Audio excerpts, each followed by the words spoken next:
오늘 아침에 저희들이 마태복음 21장의 말씀을 읽었습니다. 오늘부터 고난주간이 시작되고요. 고난주간 기간 동안에 5번에 걸쳐서 예수님께서 십자가에 못 박히시기 위하여 예루살렘에 입성하시고, 그리고 예루살렘에서 특히 가르쳤던, 많은 사람들을 가르쳤던 그 다말을 중심으로 예수님의 말씀을 묵상하는 시간을 갖도록 하겠습니다. 오늘 21장이 되겠고요. 내일은 22장에서 25장까지 나가게 되고요. 주로 25장까지가 예수님의 가르침에 대한 내용이 기록되어 있고, 26장에서 이제 겟세마네 동산에서 기도하시고 거기서 붙잡히시고, 27장에서 신문을 받고 십자가에 죽으시고, 28장에서 이제 부활하시고, 이렇게 말씀이 연결되어 있습니다. 그래서 오늘부터 25장까지 예수님의 말씀을 중심으로 나누기를 원합니다. 그리고 예수님께서 십자가에 못 박히시기 전에 우리에게 하시고 싶은 말씀이 무엇인지, 그리고 이 말씀을 통해서 우리가 우리의 영이 다시 새롭게 깨어나고 예수님을 더 가까이 나아가고 예수님과 친밀한 가운데 거하고 또 예수님 우리에게 전부가 되는 그러한 시간들이 되기를 원합니다. 여러분, 오늘 그 말씀 보니까요, 21장 1절에 보니까 그들이 예루살렘에 가까이 가서 감람산 벳박에 이르렀을 때에, 이렇게 그 위치를 지금 말하고 있습니다. 예수님께서 주로 갈릴리 지역에서 사역을 하시다가 이제 십자가에 돌아가시기 위하여 예루살렘으로 올라오는 그런 때였음을 성경은 기록하고 있습니다. 그러면서 가장 먼저 나타나는 게 뭐냐면요, 이제 예루살렘에 이제 성에 입성하기 위하여 나귀 새끼를 끌어오라라고 말합니다. 제자들에게 가서 그렇게 하라고 말하죠. 맞은편 마을로 가라. 거기에 가면은 메인 나귀와 나귀 새끼가 있는데 그것을 풀어서 끌고 오라라고 성경은 말합니다. 그래서 3절에 보니까 이 말씀하는 거예요. 만일 누가 무슨 말을 하거든 주가 쓰시겠다 하라. 그리하면 즉시 보내리라 하시니. 여러분, 예수님의 모습이 나타나는데요. 이제는 예수님의 그 왕 되신 예수님의 모습이 성경에 나타나 보이는 것입니다. 예루살렘에 입성할 때에 예수님께서는 주권자 대신 왕 대신 예수님의 모습을 말씀 가운데서 우리가 알게 됩니다. 낙이 매여 있는 나귀와 나귀 새끼를 끌어오라라고 얘기하는 거예요. 그러면서 무슨 말을 하거든 주가 쓰시겠다 하라. 예수님이 주인 되심을, 주권자 되심을 지금 말씀하고 있는 것입니다. 그래서 여러분요, 성경은 왜 그럼 예수님께서 이러한 일을 하실까? 그냥 걸어 들어가시면 되시지 왜 이러한 일을 할까라고 그 이유를 설명하고 있는데, 그 내용이 바로 4절입니다. 이는 선지자를 통하여 하신 말씀을 이루려 하심이라, 이렇게 되어 있습니다. 선지자를 통해서, 이사야 선지자를 통해서 기록된 그 말씀을 예수님께서 성취하기 위하여 이렇게 나귀 새끼를 끌어오라라고 그렇게 했다라고 말합니다.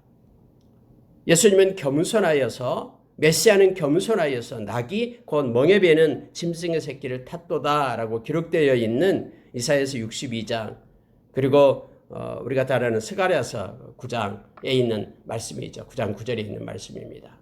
이 말씀을 예수님은 성취하기 위함이다라고 말하고 있죠. 언제가 말씀을 나눴습니다만 예수님은 마음이 겸손하고 온유하다 그랬죠. 여러분, 온유하다라는 것은요, 말씀대로 사는 사람이다. 말씀에 붙잡히고 길들여 있는 그런 성격을 갖다 온유라라고 얘기했습니다. 예수님은요, 태어나면서부터 죽을 때까지 온전히 다 말씀을 이루어가는 사람이었음을 우리로 하여금 알게 합니다. 말씀은 살아서 그의 모든 인생을 끌고 갔음을 성경은 말해주고 있죠. 예수님께서 그렇게 제자들에게 명령을 한 겁니다. 그랬더니 제자들이 그 명령대로 행했다라고 말하죠. 자, 6절 보니까요. 제자들이 가서 예수께서 명하신 대로 하여 나귀와 나귀 새끼를 끌어왔다라고 성경은 말하고, 그리고 그 겸손하여 그 나귀를 타고 예루살렘 성에 입성했다라고 성경을 기록해주고 있는 걸 보게 됩니다. 여러분, 예수님께서 나귀가 타고 싶어서 타는 게 아니죠. 예수님께서는 말씀을 성취하시는, 말씀을 완성하시는, 예수님으로 인하여 모든 말씀이 이루어지고 성취하시는 그 하나님이심을 성경은 우리로 하여금 보여주고 있는 거예요. 그리고 이 말씀을 읽을 때마다 하나님의 말씀은 반드시 소멸되지 않고 우리가 이사야서 55장에 있는 말씀처럼 11절에 있는 말씀처럼 하나님이 위해서 나간 모든 말들은 절대로 소멸됨이 없이 반드시 이루고 성취한다라는 것을 우리로 하여금 알게 하시는 거예요. 말씀을 이루실 분은 우리 주님밖에 없음을 또 우리로 하여금 깨닫게 합니다. 이게 목적이 되는 겁니다. 나귀를 타는 목적이요, 말씀을 성취하기 위함이다라고 지금 성경은 기록하고 있습니다.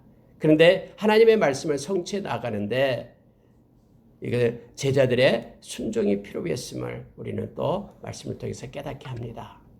주권자 되신 예수님께서 주가 쓰시겠다 하라. 우리가 어떻게 생각하면 인간적인 입장에서 보면은 이게 잘 논리적으로 맞지 않는 것 같아요.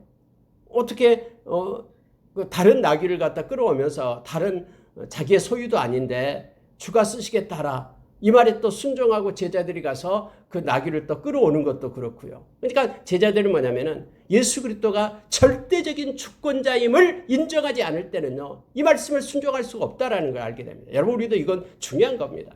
하나님의 이 말씀이 하나님이 우리의 절대적인 주권자, 모든 것이 주인 되신 하나님이심을 인정하지 않을 때는 우리는 말씀을 순종할 수가 없어요. 우리의 모든 것을 지으시고 모든 우주 만물을 주관하시고 계시는 그 절대적인 주권자 하나님 되심을 우리가 인정하고 나갈 때만 우리는 삶 가운데 하나님의 말씀을 존중하고 그 말씀을 순종할 수 있다는 것을 우리가 기억해야 됩니다. 우리 주님은 하나님이십니다. 참 하나님이십니다. 요한일서에서 그렇게 말씀해 주셨듯이 도마가 그렇게 주님은 하나님이십니다라고 고백했듯이 예수 그리스도는 주권자 되신 하나님이심을 우리가 기억해야 됩니다. 그분만이 길이고 진리고 생명이십니다. 그래서 우리는 그분으로 만족하고 그분만 높이고 그분과 겸손히 동행하고 그분 안에 있고 예수 그리스도가 우리의 주권자 되심을 이 시간도 고백하고 또 평생 주님과 동행하는 자로 우리가 서기를 원합니다. 두 번째 여러분 나타나고 있는 것이 뭐냐면요, 예수님이 이제 예루살렘에 들어갔습니다. 예루살렘에 가서 가장 먼저 행했던 일들이 성경에 나타나고 있는데요, 그게 뭐냐면 성전으로 가는 거예요. 성전에 가가지고 보니까 12절에 그렇게 나와 있죠. 예수께서 성전에 들어가사 성전 안에서 매매하는 모든 사람들을 내쫓으시며 돈 바꾸는 사람들의 상과 비둘기 파는 사람들의 의자를 둘러엎으시고 그들에게 이르시되 기록된 바 내 집은 기도하는 집이라 일컬음을 받으리라 하였거늘 너희는 강도의 소굴을 만드는도다 하시니라 라고 되어 있습니다. 내 집은 기도하는 집이라 이사야서 56장 7절에 나와 있는 말씀입니다. 5, 6, 7 이사야서요. 내 집은 기도하는 집이라. 여러분, 예수님이 하시는 일이 뭡니까? 예루살렘에 올라가서 성전으로 가는 일이에요. 그래서 성전에서 어그러지고 거스른 그런 모든 것들을 예수님께서는 의분을 가지고 보니까 내쫓고 둘러엎고 라고 있어요. 여러분, 이걸 가지고 착각하면 안 됩니다. 어떤 사람은 예수님은 혁명가 예수님이다. 그래서 해방을 시키는 예수님 막 뒤엎고 이렇게 한다. 불의가 있으면 그것을 뒤엎고 사회적인 어떤 구원을 위하여 그렇게 행한다라고 착각하는 이들이 있어요. 그러나 그렇지 않습니다. 예수님은 철저히 그때 당시에 이스라엘은 로마의 식민지였습니다. 그런데 예수님은 로마의 식민지로부터 이스라엘을 구원하기 위하여 열혈 당원이 된 것도 아니었고요. 그렇다고 해서 로마의 그 권세에 빌붙기 위하여 헤롯 땅이 된 것도 아닙니다. 예수님의 길을 가신 거예요. 예수님은 사회의 어떤 구원을 외치는 분이 아니라 이렇게 뒤엎고 하니까는 이 모든 나쁜 제도를 다 파기하고 다시 새롭게 사회를 건설하는 그런 예수님의 모습이 아니에요. 여러분, 성경이 이것은 뭐냐면요, 성경대로입니다. 내 집은 만민이 기도하는 집이다 하였는데, 근데 만민이 기도하는 집이 아니라 강도의 소굴이 되었다라고 말하고 있는 거예요. 무슨 얘기냐면요, 성경 말씀에 이것은 내 집은 하나님께 와서 만민이 모든 사람들이 와서 기도하는 집이 돼야 되는데 모든 사람들이 와서 기도하지 못하게끔 지금 하는 상태, 강도의 소굴에 대해서 자기들의 유익을 위해서 이 성전을 사용하고 있는 것을 예수님은 지금 바로잡고 있는 것입니다. 청결하고 있는 거예요. 다시 말하면 이겁니다. 예수님은 말씀이 말씀되게끔 말씀대로 고치고 있는 모습을 보게 됩니다. 이것도 말씀 때문에 그러는 거예요. 예수님이 나귀를 타고 들어간 것도 말씀 때문에 그런 것이고요. 이곳에 와서 말씀대로 행하도록, 말씀대로 실천되도록 예수님께서 이 일을 보이고 있는 것입니다. 그래서 우리는 말씀밖에 없습니다. 예수 믿는 사람은 그 어떤 것 위에도 말씀입니다. 어떤 이념이나 어떤 사상, 어떤 것도 말씀 위에 둘 수가 없습니다. 모든 것들이 말씀 아래에 있음을 우리로 하여금 다시 깨닫게 합니다. 예수님이 막 분노하면서 사람한테 막 때리고 이랬습니까? 이런 사람을 때렸단 말은 없어요. 그리고 그 뒤에 보니까 이렇게 나오고 있잖아요. 맹인과 저는 자들이 나오니까 그들을 고쳐줍니다. 막 예수님이 막 흥분된 상태에서 막 분노하면서 그런 게 아니에요. 예수님은 말씀이 말씀대로 세워질 것을, 말씀이 말씀대로 실천될 것을 이게 여기에 기록하고 이 일을 행하면서 우리로 하여금 알게 합니다. 내 집은 이런 표현을 써서 나타냅니다. 예수님이 성전보다 더 크신 분이다라고 말합니다. 예수님이 주인 되십니다. 장차 예수님께서 부활하심으로 인하여 세우실 그런 에클레시아, 교회가 어떠해야 됨을 말씀을 통해서 다시 보여주고 있음을 우리로 하여금 알게 합니다. 여러분, 우리가 하나님 앞에 나올 때에 특히 우리가 기도자가 되어야 됨을 알게 합니다. 예수의 이름을 부르고 또 우리가 예수의 이름으로 하나님 앞에 기도할 때마다 우리는 하나님께 영광을 돌린다라고 요한복음 14장 13절에서 성경 우리에게 가르쳐주고 있죠. 우리 주님은 분명히 얘기했습니다. 요한복음 14장 14절에서 내 이름으로 무엇이든지 구하면 내가 행하리라라고 주님은 약속해주고 있습니다. 기도한다라는 것은요, 예수 믿는 사람들을 많이 가지는 특권입니다. 세상 사람들은 예수의 이름으로 기도하지 않습니다. 이 성전을 줬다라는 것은 여기에서 그들은 하나님 앞에 나와서 기도할 수 있는 특권을 받은 민족이었음에도 불구하고 그들은 그곳에 와서 하나님께 기도하는 것이 아니라 자기의 유익과 자기의 그런 자기를 위해서 교회를 그 성전을 사용하고 있는, 그래서 장사를 하면서 강도의 소굴이 되는 것을 예수님께서는 보지 못합니다. 그리고 이것으로 하여금 우리에게 메시지를 주고 있는 것입니다. 너희는 기도하는 자다라는 것. 여러분, 에스겔서 9장에 보면은요, 하나님께서 에스겔 선지자의 눈을 열어서 이제 심판을 내용들이 나오고 있죠. 그곳에서 심판을 하는데 심판을 어디서부터 시작한다고 성경에 기록되어 있습니까? 성전에서부터 시작한다고 기록합니다. 그리고 어린 자가 아니라 나이 많은 자부터 심판하게 된다라고 성경은 말해주고 있죠. 하나님의 마음은 바로 하나님의 백성들에게 있습니다. 세상 사람들, 하나님을 섬기지 않는 사람들이 원래 섬기지 않으니까 하나님에 대해서 알지 못하니까, 그러나 하나님을 안다고 하는 그 하나님의 백성의 그 중심이 하나님을 향하지 않고 다른 것을 향하게 될 때, 하나님을 존중하지 않고 경외하지 않고 하나님의 말씀을 버릴 때 하나님은 너무너무나 마음 아파하고 힘들어하고 그들을 향해서 손을 들면서 온종일 돌아올 것을 기다리고 계시는 우리 주님을, 우리 하나님을 이사야서 65장에서는 기록하며 우리로 하여금 알게 하잖아요. 우리가 고린도전서 3장 16절에는 우리 몸이 성전이다라고 말합니다. 성령님이 계시는 성전. 그래서 성전을 더럽히는 자는 멸망을 받는다라고 우리에게 말하고 있습니다. 하나님을 섬기며 경외함으로, 온전함으로, 진실함으로 우리의 중심이 이러한 모습으로 성전이 되어 하나님께 나가는, 기도하는 우리가 되기를 원합니다. 여러분, 이럴 때에요, 성경에 보니까 이렇게 되어 있습니다. 대제사장들과 서기관들이 예수께서 하시는 이상한 일과 또 성전에서 소리질러 호산나 다윗의 자손이 하는 어린이들을 보고 노하여, 이렇게 기록되어 있죠. 예수께 말하되 그들이 하는 말을 듣느냐? 예수께서 이르실 때 그렇다. 어린아이와 젖먹이들의 입에서 나오는 찬미를 온전하게 하셨나이다 함을 너희가 읽어본 일이 없느냐?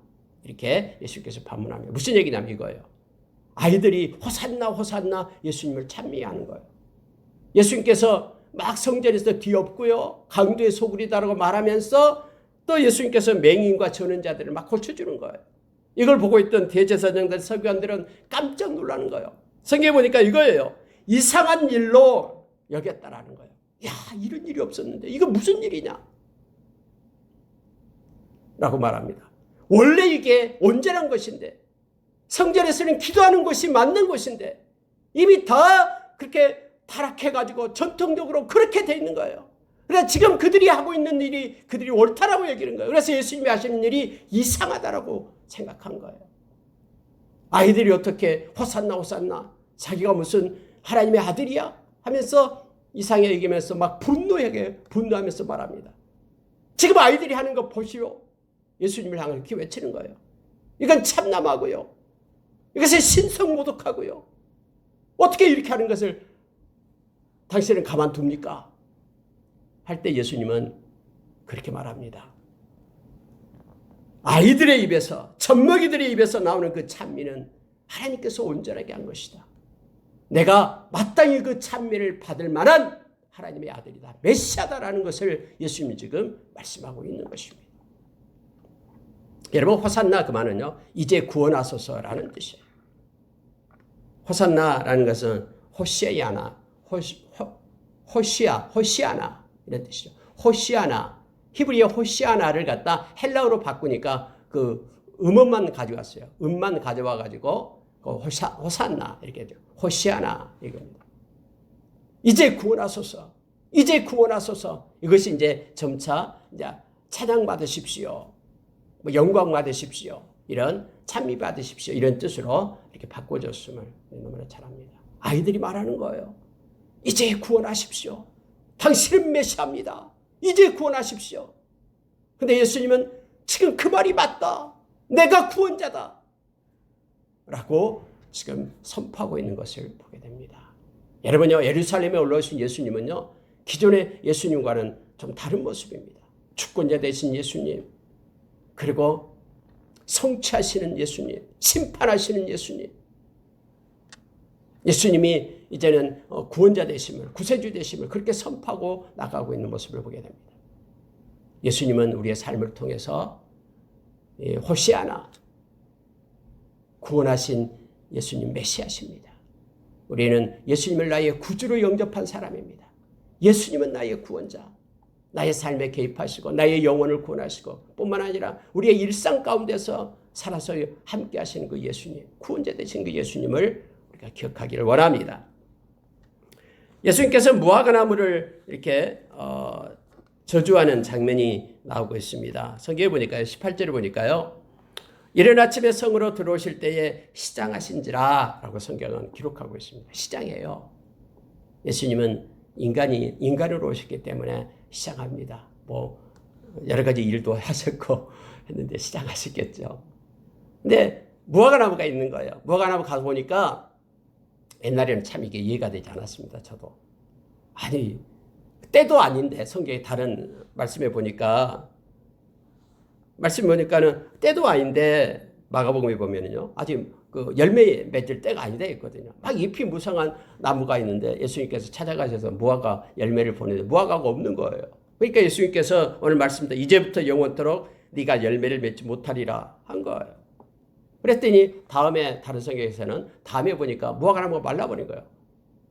제자들이 깜짝 놀랐잖아요. 보십시오, 무화과나무가 말랐습니다 라고 말하잖아요. 그래서 그전에는 참 예수님도 그 나무가 무슨 그 죄가 있어서 이렇게 책망했을까라고 생각했던 적도 있습니다. 여러분, 여기에서요, 예수 그리스도가 주권자 되신다라는 것을 우리가 생각하지 않고 그 전제가 없다 그러면요, 참 이해하기 어려운 장면입니다. 그러나 예수님은요, 모든 것에 통치하시는 예수님이시고요, 또 이 무화과나무를 통해서 예수님이 하시고자 하는 말씀이 있다라는 것을 우리로 하여금 깨닫게 합니다. 무화과나무가 왜 말랐냐, 왜 열매가 없냐, 여기에 대한 예수님이 말씀하는 게 아니라 궁극적으로 뭘 얘기하냐면요, 믿음으로 구하게 될 때, 성경에 그렇게 말해 21절 22절 보십시오. 예수께서 대답하여 이르시되 내가 진실로 너에게 이르노니, 예수님이 하시는 말씀이에요. 어떻게 보면 동문서답 같아요.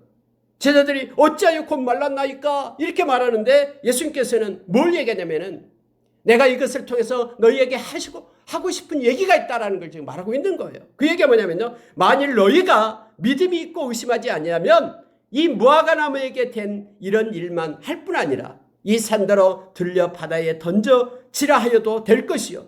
너희가 기도할 때에 무엇이든지 믿고 구하는 것은 다 받으리라 하시니라. 예수님이 하시고자 하는 말씀 바로 이 얘기예요. 믿음으로 기도하는 자가 되라라는 것을 말하고 있는 것입니다. 이 시청각 교육을 통해서 예수님은 제자들을 가르치고 있는 거예요. 여러분 물론 지금 무화과나무가 며칠 계절이 아니다고 할지라도 이 무화과나무는 잎이 지금 풍성했다고 성경은 표현하고 있습니다. 그래서 풍성했기 때문에 무언가를 줄 수 있는 것처럼 보였습니다. 풍성한 잎사귀로 어떤 사람을 현혹하는 어떤 위선적인 어떤 모습들을 이 말씀 가운데서 우리가 느끼게 됩니다. 열매가 있는 듯 보이지만 실제로 아무런 열매가 없는 자가 되지 말라라는 거예요. 그렇다면 장차 하나님의 심판이 있다라는 것을 전제해서 이 말씀을 보고 있습니다. 이거예요. 믿음이 있는 척, 기도하는 척 하면서 행할 때는요. 잎만 있고 열매가 없는 그러한 무화과와 똑같다라는 것을 가르치고 있는 거예요. 그러니 너희는 믿음을 가지고 기도하는 자가 되라라고 지금 예수님은 가르치고 있는 거예요. 이 잎만 무성한 무화과처럼이 아니라 열매 없는 무화과처럼이 아니라 일생 가운데 정말로 믿음을 가지고 하나님께 구해서 그리고 그 열매 있는 온전한 그런 내면이 하나님을 향하는 온전한 하나님의 백성이 될 것을 이 무화과 사건을 통해서 가르쳐주고 있음을 보게 됩니다. 계속해서 내 집은 만민이 기도하는 집이다라고 말씀하시면서 믿음으로 구하는 것은 다 얻게 될 것이다. 지금 이거보다도 더 큰 일들을 너희들이 행하게 될 것이다. 라고 예수님은 제자들을 가르치고 있음을 보게 됩니다. 여러분 이제 예수님께서 성전에 들어가서 가르치기 시작합니다. 그럴 때 그의 제사장들, 백성들의 장로들이 와서 묻습니다. 무슨 권위를 가지고 지금 가르치고 있느냐? 누가 당신보다 여기서 가르치라고 얘기했냐라는 거예요. 어떤 권위를 가지고 지금 가르치고 있느냐라고 묻는 장면이 23절 이하에서 나오고 있습니다. 그때 예수님께서 나도 너에게 물을 것이 있다라고 말하면서 그렇게 얘기하는 거예요. 자, 요한의 세례가 어디로부터 왔느냐? 하늘로부터냐? 사람으로부터냐? 이렇게 묻습니다. 그러니까 그들은 계산하기 시작하는 거예요. 하늘로부터라 그러면은 왜 너희들은 믿지 않았느냐라고 물을 거고 또 사람으로부터 왔다라고 하면은 이 세례 요한을 지금 선지자로 따르는 많은 백성들이 지금 두렵거든요. 그들이 어떻게 또 생각할지 모르고 막 계산하기 시작하는 거예요. 그러면서 모르겠다라고 말을 합니다. 예수님께서도 나도 대답하지 않겠다라고 말씀하시면서 예수님이 하나의 비유를 듭니다. 여러분 이 비유는 여기 마태복음만에만 나와 있는 비유인데요. 자, 28절 한번 보시기 바랍니다. 자, 한 사람이 있는데 이렇게 얘기하는 거예요. 너희 생각에는 어떠하냐 하면서 물론 여기서는 여러분 대제사장들에게 지금 장로들에게 말하고 있는 게 아니에요. 거기에 주변에 모여있는 사람들 특히 아이들까지도 거기 있었겠죠. 모여있는 사람들에게 지금 묻는 거예요. 왜냐하면 두 아들이 있는데 맏아들은 가서 포도원을 가진 그런 사람입니다. 포도원에 가서 일하라 하니 그가 대답합니다. 아버지 가겠나이다 라고 말만 하더니 가지 않았습니다. 둘째 아들에게 가서 또 그와 같이 말했다라고 얘기하죠. 실소이다. 가기 싫어요. 그랬다가 후에 뉘우치고 갔다라고 얘기합니다. 그러면서 그 둘 중에 누가 아버지의 뜻대로 하였느냐. 여러분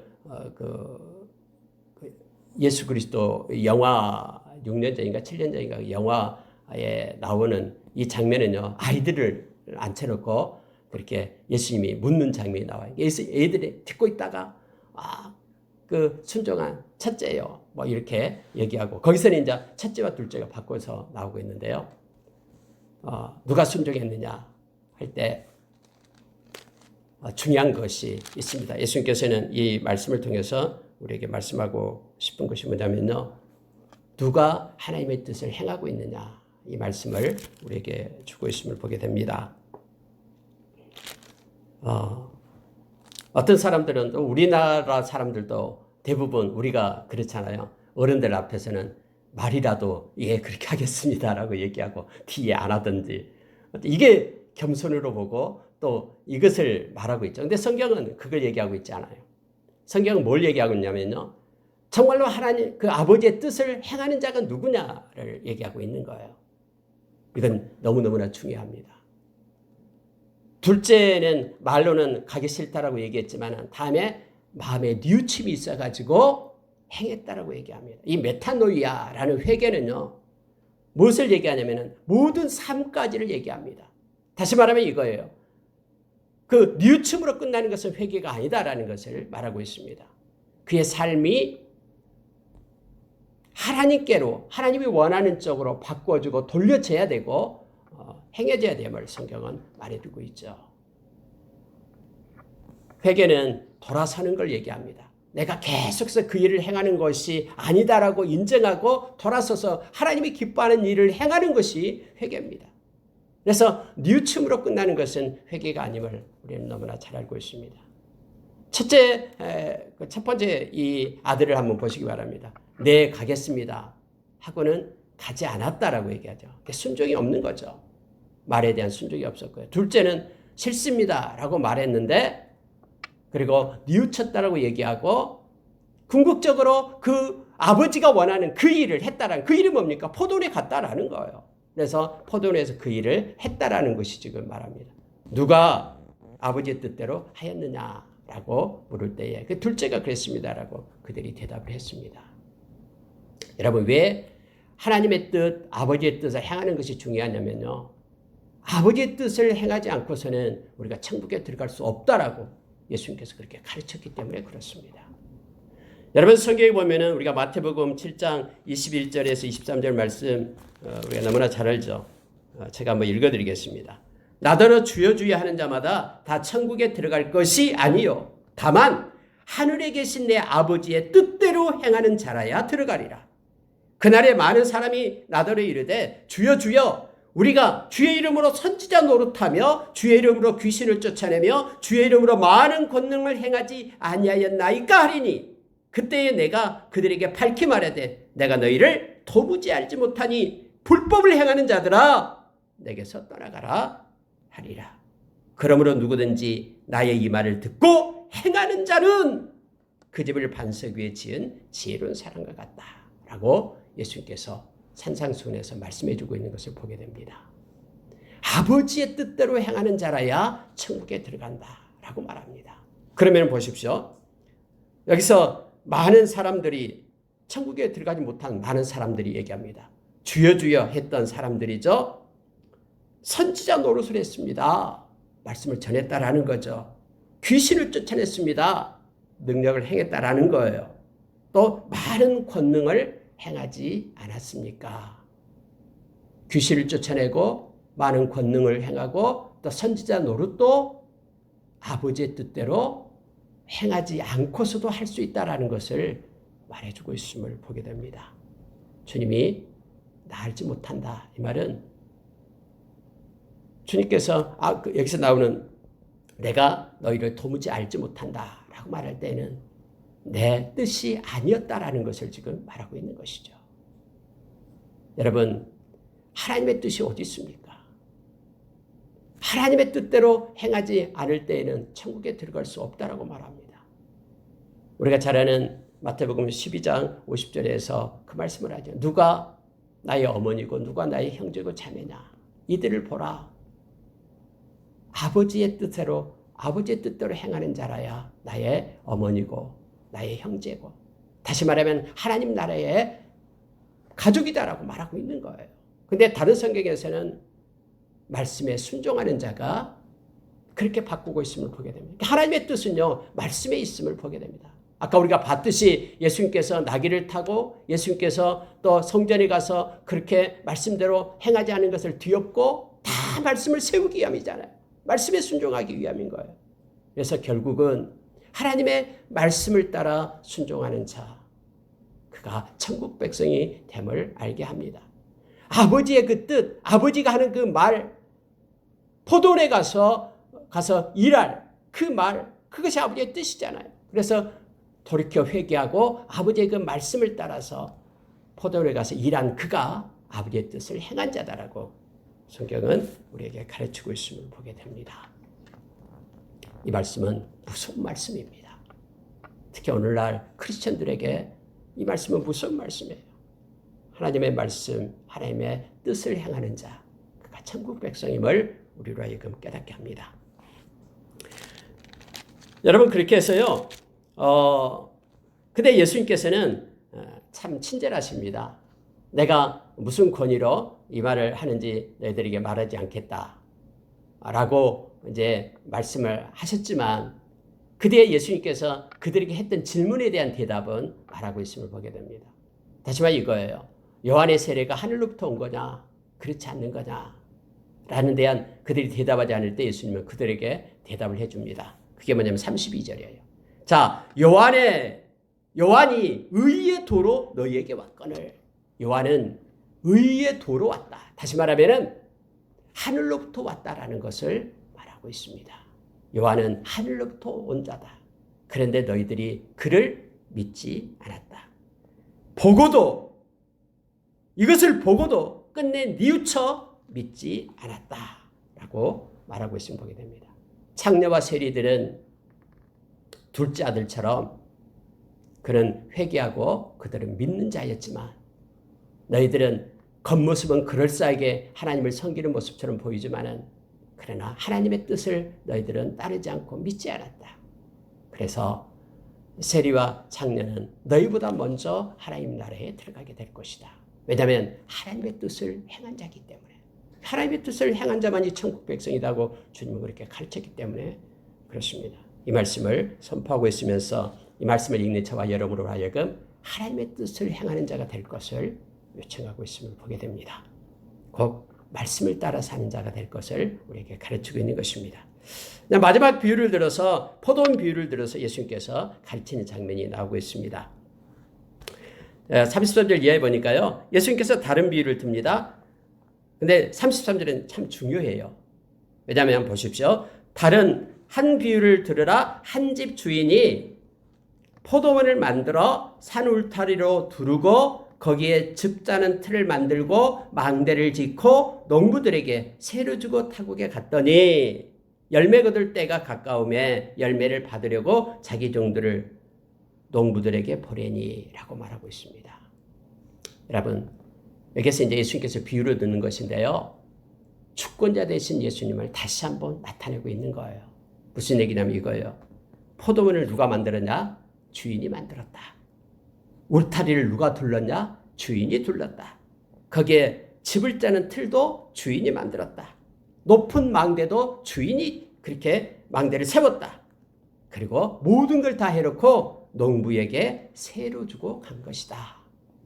라고 지금 말하고 있어요. 여러분, 예수님께서는 우리가 잘 아는 그 갈라디아서 6장에 보면은요. 우리가 이 땅에 올 때 아무것도 가지고 온 게 없어요. 그리고 우리가 이 땅 떠날 때도요. 우리는 아무것도 가지고 가지 못해요. 그럼 이 땅에 있는 동안에 모든 것이 누가 공급해 주냐면요. 우리 주님이, 우리 하나님께서 공급해 주는 거라고. 그래서 이 가진 거에 대해서 자족하는 마음을 가져라라고 우리에게 말해주고 있죠. 무슨 얘기냐면요. 우리는 청직이에요. 예수님께서 이 주권자 되시는 예수님이 오늘 말씀에 나타나고 있잖아요. 예수님께서 요한복음 1장, 골로새서 1장, 또 요한일서 1장, 예수님이 창조주 된다라고 말씀해주고 있죠. 예수님에 의해서 by him, 예수님을 위하여 for him, 예수님 안에서 in him 모든 만물이 존재하고 움직인다라고 가르쳐주고 있는 거예요. 요한복음 1장에서는 예수님이 자기 땅에 왔다라고 얘기하잖아요. 그분이 만드신 주권자 되신 거예요. 우리가 가진 재능도, 우리가 가진 생명도, 우리가 가진 물질도, 우리가 가진 그 모든 것들도 우리 주님이 만들어서 주는 거예요. 우리로 하여금 이 땅에서 그래서 청지기의 모습으로 살아갈 것을 요청하고 있는 거예요. 하나님께서 포도원도 만들고 울타리도 두르고 즙도 만들고 망대도 짓고 모든 것들을 다 허락하신다라고 말합니다. 그래서 우리가 세상 살아갈 때에 이것이 우리 것이 아니라 그분 것, 하나님의 것임을 우리는 인정하는 삶을 살아야 됩니다. 그래야지만이 하나님의 뜻대로 우리가 가진 걸 가지고 하나님께 영광 돌릴 수 있음을 우리가 알게 됩니다. 그런데 이 농부들은 이것을 뺏으려고 한 거예요. 궁극적으로요. 종들을 보내니까 종을 막 때리고 죽이고 했어요. 아들까지 보냈어요. 저가 상속자이기 때문에 저걸 죽이면 이제 이게 우리 게 된다. 이게 무슨 얘기예요? 하나님이 주신 것을 하나님 것이 아닌 자기 것으로 뺏으려고 하는 농부들의 모습을 지금 비유하고 있는 것을 보게 돼요. 우리는 하나님의 것을 맡아서 관리하는 청직이다라는 것을 우리가 기억하길 원합니다. 그래서 우리의 생명도 우리 마음대로 못하는 거잖아요. 하나님이 이제 됐다 부를 때 우리는 하나님 앞에 설 수밖에 없잖아요. 우리를 어디서 왔는지 우리 스스로는 몰라요. 하나님께서 이렇게 보내셨기 때문에, 좋으신 하나님이기 때문에 그분을 우리는 찬양하고 그분께 맡기고 또 그분이 주는 것에 대해서 감사하며 살아가는 우리가 되기를 원합니다. 이렇게 해서 그러면은 아들까지도 죽였는데 어떻게 하겠느냐? 심판을 얘기하고 있는 거예요. 그러면 포도원 주인이 올 때에 그 농부들이 어떻게 하겠느냐? 악한 자들을 진멸할 것이다 라고 대답을 하죠. 다시 말하면 하나님의 심판이 있음을 성경은 말해주고 있음을 보게 됩니다. 이 말씀 보고 마치겠습니다. 예수님께서는요, 이 머릿돌에 대한 얘기를 하십니다. 자, 42절 보십시오. 예수께서 이르시되 너희가 성경에 건축자들이 버린 돌이 모퉁이의 머릿돌이 되었나니 이것은 주로 말미암아 된 것이요 우리 눈에 기이하도다 함을 읽어본 일이 없느냐. 그러므로 내가 너희에게 이르노니 하나님의 나라를 너희는 뺏기고 그 나라의 열매 맺는 백성이 받으리라. 여러분, 모퉁이의 머릿돌에 대한 성경이 말하고 있습니다. 버린 돌과 머릿돌. 하나님이 우리의 머릿돌이 된 사람은 여기서 그 나라의 열매 맺는 백성이 받으리라 하는 것처럼 예수님을 머릿돌로 삼은 이들만 구원받을 수 있다는 것을 성경은 43절에서 우리에게 가르쳐주고 있습니다. 머릿돌은 뭔가 건물을 건축할 때 중심이 되는 것을 얘기합니다. 예수님이 우리의 머릿돌이 되어야 됩니다. 예수님이 우리의 전부가 되어야 됩니다. 머릿돌이 예수님이 된 이들은요, 예수님이 전부가 되는 사람들임을 가르쳐주고 있습니다. 그러나 예수님이 우리 인생에서 필요 없다고 건축자들, 위에서 말한 대제사장들, 그들은요 스스로 건축자라고 생각해요. 그런데 예수님을 그들의 머릿돌로 사용하지 않고요, 버린 돌로 취급했습니다. 예수 그리스도를 믿고 영접하는 예수님이 우리의 전부가 되고 머릿돌로 가지고 있는 저와 여러분, 예수님이 머릿돌로 된 사람들만이 열매 맺는 천국 백성이 됨을 성경은 말해주고 있습니다. 예수님이 우리의 전부입니다. 오늘 또 예수님과 함께 동행하면서 예수님의 말씀을 가지고 믿음으로 또 하나님을 기쁘게 하는 그런 삶이 되기를 원합니다. 함께 기도하겠습니다.